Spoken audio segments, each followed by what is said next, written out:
once again to Coaching Conversations with me, Steve Crabb, and Marie Taylor. Hello everyone. The topic of conversation we're going to have today is around the subject of how to get a business to recognise the value of telling its story. So, let's go.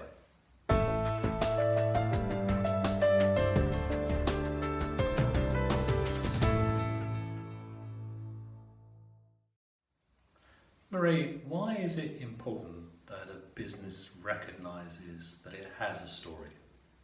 Well, a myriad of reasons, to be honest.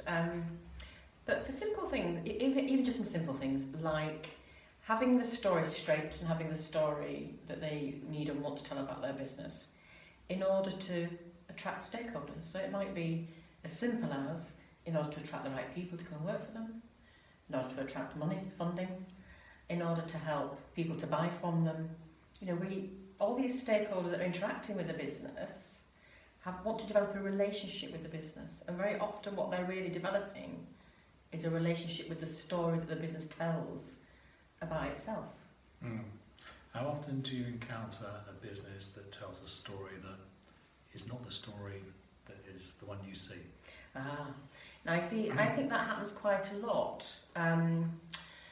Well, maybe that's a bit unkind. I think what happens is that organisations tell an outdated story, or they're just telling the wrong bit of their story. So what I mean by that is sometimes, you know, if you think about storytelling and break it down in organisations into, you know, the originating story, the story of where they came from, the kind of the present story, where they're at now, what's happening now in the business, and their future story, you know, their vision of where they're getting to, where they're going, what their direction of travel is as an organisation. And I think what can happen sometimes is organisations mix those up in the wrong combination, or they stop telling the bit of the story that's really important.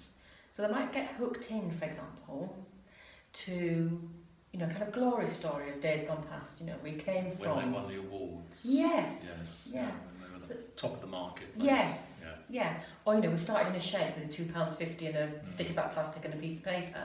You know, they do that, and they've moved on so much. You know, they're now a multi-million or £1 billion company, and they're still telling that story, which doesn't allow people to hook into, so who are you now, and where are you going?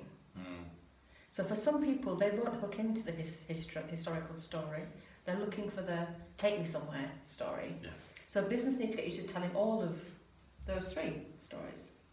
And how do you work with that in an organisation?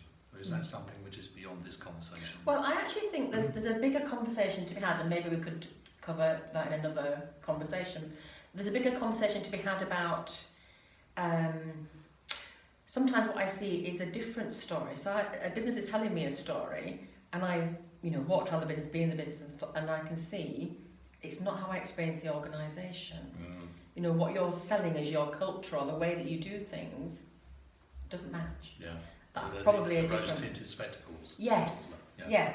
We talk about that in the book. We talk about the rose-tinted spectacle piece, and that's a different conversation, I think. But in general, you know, there is something to be said about just helping an organisation through coaching to see itself, honestly. But to also, before you even get there, to check with them, do you actually have your originating story, your present story, and your future story, and making sure they're not throwing any of those out, because equally the originating story can be very useful. There's value. Yeah, very useful to some people. But I think there's an interesting conversation, again, one for later, another topic, about making sure that the company is willing to go there. You mentioned honest and vulnerable enough to explore. Yeah, and to see themselves. Yeah, great. Okay, fantastic. Some great tips. So if you've got any questions, comments or observations around this particular topic, you can email either Marie or myself. The credits will give you the email addresses, or you can contact us through the LinkedIn page, Business Coaching and Mentoring. And the follow-up conversation is going to be to kind of follow on from this theme, looking at ways to actually coach a business around the storytelling. So thanks for joining us, and see you next time.